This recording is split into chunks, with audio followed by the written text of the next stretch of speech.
টুনি ও তার বাচ্চা বসে বসে তারা দুজনে গল্প করছে।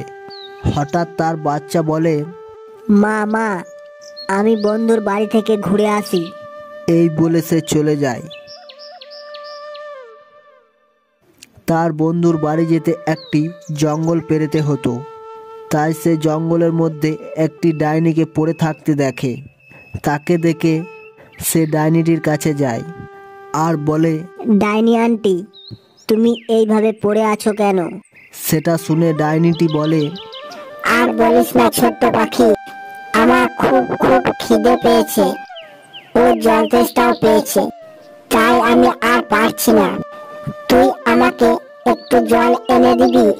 হ্যাঁ গো ডাইনি আন্টি, তুমি থাকো, আমি জল নিয়ে আসছি।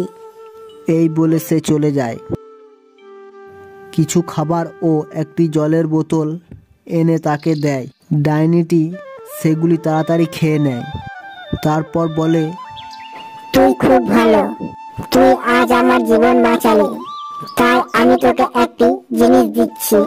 এই বলে তাকে একটি উড়ন্ত সাইকেল দেয় আর বলে, তোর যদি কোনোদিন কিছু দরকার পড়ে তাহলে আমার নাম ধরে 2 বার ডাকবি, তারপর আমি এসে তোর সামনে হাজির হব।